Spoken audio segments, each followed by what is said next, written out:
Hello বন্ধুরা, তোমরা সকলে কেমন আছো? আমরা ভালো আছি। আমার নতুন একটি ভিডিওতে তোমাদের সকলকে জানাই স্বাগত। আর এইদিকে বাসি কাজ সেরে রান্না দিকে চলে এসেছি। কাপড় জামা কাচছিলাম, তখন আমি এই ভাজাভুজিগুলো করে নিয়েছি। এখন মাছের ঝোলটা বসাবো। তো কপিটা দেখো পুড়ে গেছে, এই যে কপিগুলো পুড়ে গেছে। আমি দেখলাম মাছটা ভেজে নিয়ে ঘর মোছামুছি করতে করতে মাছটা ভাজা হয়ে গেছে। তো তারপরে আমি দেখলাম কাপড় জামা কাচতে কাচতে তাহলে কপিটা ভাজা বসিয়ে দিই। তো এই দেখো কপি পুড়ে গেছে। আবার দেখলাম যে না, ওরকম করে হবে না, একদম তাহলে পুড়ে একদম শেষ হয়ে যাবে, খাওয়াই যাবে না। তো আগে তাহলে অফ করে দিই, কাচাকুচি করে দিই, চান টান করে পুজোটা সেরে তারপরে নেই বসাবো ঝোলটা। শুধু ঝোল আর ভাত, আর এমনি সব তরকারি পাতি আছে। ও মেয়ের জন্য ডিম করতে হবে, মেয়ের যেহেতু ছুটি আছে আজকে, তো মেয়ে তো বাড়িতে আছে, তো মেয়ের জন্য ডিম করতে হবে। আর ডাল আছে, কালকে পালং শাকও আছে, আর ভাতের মধ্যে আলু সিদ্ধ দিয়েছি। তো এই দিয়ে আজকে হয়ে যাবে। তো চলো জলদি রান্না বান্না করে একটু বেরোবো। তো সেই জন্য এখন ফটাফট রান্নাটা ঝোল ভাত করে নিই, ঝোলটা করে নিলে তাহলে হয়ে যাবে। খেয়ে দে তারপরে একটু বেরোবো, একটু কাজ আছে। তো চলো। আর যা ঠান্ডা পড়েছে ভাবছি একটু চা খাই, চা খাবো। এদিকে ঝোলটা বসিয়ে দেবো, ঝোলটা বসিয়ে দিয়ে চা করে চা খাবো। কারণ অতিরিক্ত আজকে ঠান্ডা, সকালে জানলা দরজা খুলতে পারছি না। হাওয়া প্রথম দিকে চলছিল না, কিন্তু বাপরে বাপ মনে হচ্ছে বরফের একদম ঠান্ডাগুলো ঢুকছে। জানলা খুলছে একবার করে দেখছি বাপরে ঠান্ডা। তো তারপরে আস্তে আস্তে রোদটা উঠলো, রোদ উঠেছে, তারপর দেখছি হাওয়া দিতে শুরু করেছে। তো এখন ঠান্ডাটা অতিরিক্ত পড়েছে আবার কাল থেকে। কালকেও হাওয়া চলছিল, তখনই ভাবছিলাম যে ঠান্ডা পড়বে, তো দেখছি হ্যাঁ ঠান্ডা পড়ে গেছে। আর আজকে সকালে তো অতিরিক্ত ঠান্ডা লাগছিল। চলো এখন ঝোলটা কষি দিয়ে আদা বাটা নিয়ে আসি বের করে, এই আলুটা ভাজা হলে তার আর আদা বাটা ভিজে আছে। এখন আদা বাটা যাই রাখছি বাটাকুটি তো একদম জমে যাচ্ছে। তো দেখি কি অবস্থায় আসছে আদা বাটাটা, বের করে আনি। তো এই দেখো আলুর সঙ্গে মশলাটা কষানো হয়ে গেছে। একটু জিরে, একটু ধনে গুঁড়ো আর টমেটো সব দিয়ে দিয়েছি, একটু লঙ্কা গুঁড়ো, হলুদ সব দেওয়ার পর এবার ফুলকপিটা দিয়ে দেবো। মশলাটা যখন কষা হয়ে গেছে তো চলো। আর এখানে 3 পিসই মাছ ছিল আজকে, তো 3 পিস ভেজে একদম সেটাই ঝোল করে নেবো। তো চলো এখন ফুলকপিগুলো দিয়ে দিই এর মধ্যে।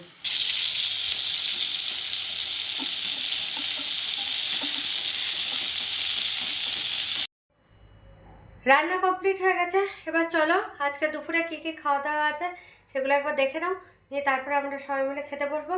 কারণ এই সময় সব গরম করে নিলাম, যেগুলো ছিল সেগুলো সব গরম করে নিলাম। আর ঝোলটাও গরম আছে, এই সময় খেয়ে নিই, নাহলে আবার সব ঠান্ডা হয়ে যাবে। আর তারপরে সব বাসন টাসনগুলো মাঝামাঝি করবো। তো চলো ঝটপট তোমরা দেখে নাও। এদিকে দেখো আলু সিদ্ধ আছে, কাঁচা পেঁয়াজ দিয়ে মাখা, আর এখানটায় শাক আছে, এখানে মেয়ের জন্য ডিম আছে, আর এটা ডাল আছে একদম গরম, আর এখানে এই যে মাছের ঝোল দেখেছো, ওই যে গরম। তো চলো এখন খাওয়া দাওয়াটা সেরে নিই, দেখিয়ে দিলাম তোমাদের কি কি আছে।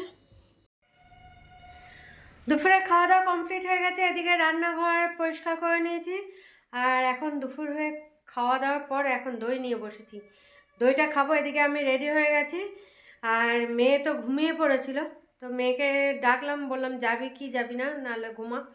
তো উঠে পড়েছে, যাবে। তো হাজব্যান্ডও রেডি, সবাই রেডি, আর সবারই খাওয়া হয়ে গেছে, দই আমারই বাকি আছে।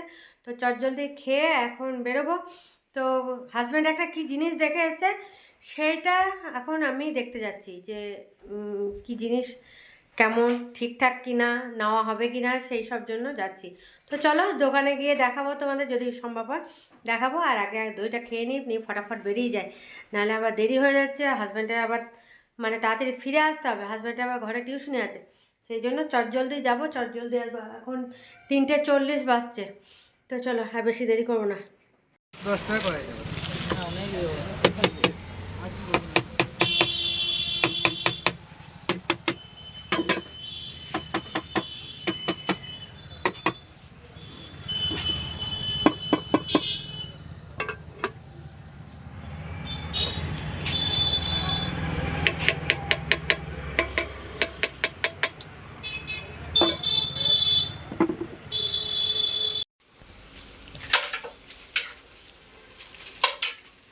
টুটুদা গরম গরম পকোড়া ভাজছে, পালং পকোড়া।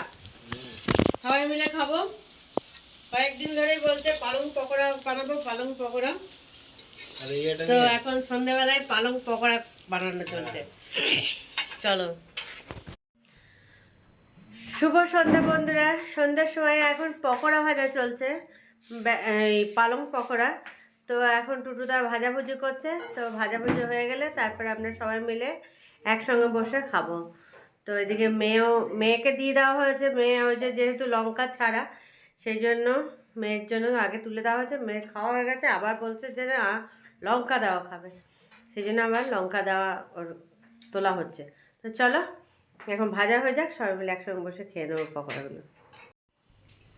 এই দেখো পকোড়া ভাজা হয়ে গেছে, আর এখানে আবার বেসন দিয়ে লঙ্কাগুলোও ভেজেছে। তো চলো এখন সবাই বসে পড়েছে। এদিকে হাজব্যান্ড খাচ্ছে, এদিকে মেয়ে খাচ্ছে। তো চলো এখন টুটুদা নিয়ে আসছে, নিয়ে একসঙ্গে সবাই খেয়ে নেবো। এদিকে পকোড়া খাওয়া হয়ে গেছে, নিয়ে এখন কফি বানিয়ে নিলাম। তো চলো এখন সবাই মিলে কফিটা খেয়ে নিই চটজলদি। হ্যাঁ, চলো এখন কফি রেডি, এবার সবাই কাপে কাপে দিয়ে দিই।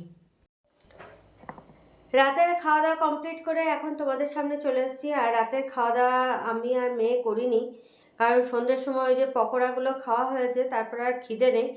সেই জন্য মেয়েও খায়নি রুটি, আমিও খাইনি। আর দুপুরে খাওয়া দাওয়ার পর একবার বাজারে গেছিলাম আমরা, তোমাদেরকে বলেই গেলাম। তো তখন তোমাদেরকে এক ঝলক দেখিয়েছিলাম কোথায় গেছিলাম না গেছিলাম। তো কি কিনতে গেছি সেটাও হয়তো তোমাদেরকে দেখেছি, তোমরা বুঝতে পেরেছো কিনা জানি না। তো আরও কিছু জিনিস কিনে এনেছি সংসারে। তো সেগুলো তোমাদের দেখিয়ে দিই কী কী কিনে আনা হয়েছে। তো এই দেখো, আমাদের তো এখানে জয়নগরে মোয়া তো পাওয়া যায় না। এমনিতে মিষ্টি দোকানে যেগুলো পাওয়া যায় অরিজিনাল জয়নগরে মোয়া এখানে পাওয়া যায় না। তো মিষ্টি দোকানেগুলো হয়তো লোকাল কোথাও বানায়, নিয়ে লিখে কিন্তু দেয় জয়নগরে মোয়া বলে। খেয়ে দেখে সেই টেস্ট নেই। তো এইটা এই দেখো একদম জয়নগরের মোয়া, এটা রিলায়েন্স থেকে নিয়ে আসা হয়েছে। তো 3 প্যাকেট সেজন্য নিয়ে এসছে। এই যে 3 প্যাকেট নিয়ে এসছে, হাজব্যান্ড পেয়েছে। দেখছি এমনিতে তো জয়নগরের মোয়া এখানে পাওয়া যায় না অরিজিনালটা, তো যখন পেয়ে গেছি তখন একদম নিয়ে নিই। তো নেওয়া হয়েছে 3 প্যাকেট। আর এখানে নেওয়া হয়েছে রসুন পেস্ট। বলছে এখন যা রসুনের দাম, প্রচুর দাম। তো চলো এই রসুন পেস্ট এনে রেখে দিই, যদি বাই চান্স কোনো সময় রসুন আনা না থাকে তখন এই পেস্ট দিয়ে কাজ চালিয়ে নেওয়া যাবে। 2 প্যাকেট নেওয়া হয়েছে। আর এখানে নেওয়া হয়েছে 1 কেজি ছোলার ডাল। এই যে 1 কেজি ছোলার ডাল নেওয়া হয়েছে। তো এইগুলো নেওয়া হয়েছে। আর হয়েছে গিয়ে একটা জিনিস, যেখানে তোমাদের তোমাদের দেখিয়েছিলাম, এই যে এইটা নিয়েছি, এইটা। আর এইগুলো তোমাদের তখন ওখানে শেয়ার করিনি কিছু নেওয়ার সময়। এইটা নেওয়ার সময় তখন তোমাদেরকে দেখিয়েছিলাম এক ঝলক, কিন্তু তোমরা বুঝতে পেরেছো কিনা কে জানে।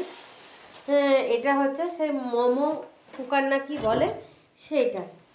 তো অনেক দিনের ইচ্ছা ছিল যে নেবো। আমাদের এইদিকে এগুলো পাওয়া যাচ্ছিল না। তো একটা দেখেছিলাম রিলায়েন্সের স্টিলের, কিন্তু ওটার ঢাকনাটা ছিল কাঁচের। তো কাঁচের ঢাকনাটা খুব রিস্কের ব্যাপার হয়ে যাচ্ছে।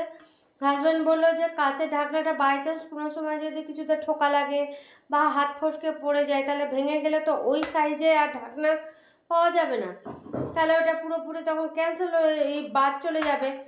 তো কি করব, নিয়ে দেখলাম যে এমনিতে অ্যালুমিনিয়ামের এখানে পাওয়া যায় না। তো আজকে হাজব্যান্ড বাজারে বেরিয়েছিল, নিয়ে সব দোকানগুলোতে খোঁজ করেছে, খোঁজ করে এইটা দেখতে পেয়েছে যে হ্যাঁ এখন নামাচ্ছে। তো এর থেকে আর একটা ছোটো সাইজেও ছিল, আর নিতে গেলে আরও বড় বড় সাইজ হবে। তো আমি দেখলাম না, ঘরের আমাদের এইটাই ঠিক সাইজ হবে। মোমো বানানো যাবে, আবার এই যে সংক্রান্তি আসছে পিঠেও বানানো যাবে। তো সেই জন্য বেশি করে নেওয়া হলো। তো চলো এর জন্যই হাজব্যান্ড গেছিলো, বললাম না হাজব্যান্ড একটা জিনিস দেখে এসছে, সেটা আমাকে যেতে হবে। তো এই জিনিসটা এই জিনিসটা হাজব্যান্ড দেখে এসেছিলো। তো বললো চলো তুমি আগে দেখে নাও সাইজ টাইজগুলো সব ঠিকঠাক আছে কি না, যদি নেওয়া হয় তাহলে ওটা নেওয়া হবে, আর একটা আছে এর থেকে ছোটো সাইজ। এই দেখলাম ছোটো সাইজটা নিয়ে লাভ নেই, তো এইটাই নিয়েছি। তো এই দেখো 3টে থাকে এখানে, তো জলটা দেওয়া হয়, তারপরে এগুলো তো 3টে, এই দুটো ফুটো ফুটো বাটির মতন আছে, আর এখানে ঢাকনাটা এই যে আবার 4টেও হয় 5টাও হয়, যত নেবে তত এটা বড় হয় নাকি বলছে। তো চলো এইটাই নেওয়া হয়েছে, আর কিছু নয়, এইটার জন্যই মেন বেশি যাওয়া হয়েছিল। তারপরে দেখলাম রিলায়েন্সে ঢুকলাম, দেখলাম মোয়া হাজব্যান্ড দেখতে পেয়েছে, বলেছে হ্যাঁ হ্যাঁ চলো মোয়া নিয়ে নিই, মোয়া পেয়ে গেছি। হ্যাঁ, তো মোয়া নেওয়া হয়েছে 3 প্যাকেট। তো চলো আর বেশি বকো বকো করবো না, এবার ঘুমাতে হবে, ঘুম পাচ্ছে। আর অতিরিক্ত ঠান্ডা, ওরে বাপরে বাপ কী ঠান্ডা পড়েছে, জলটাও ট্যাঙ্কির জলটা একদম বরফ। চলো, মেয়ে ঘুমিয়ে পড়েছে, মেয়েরও খুব ঠান্ডা লাগছে, আবার মেয়ের কাল সকালে টিউশনে আছে। তো চলো ভিডিওটা এখানেই শেষ করছি, কাল আবার একটা নতুন ভিডিও নিয়ে চলে আসবো তোমাদের সামনে। ততক্ষণের জন্য তোমরা সুস্থ থেকো, ভালো থেকো, tata, bye bye, good night.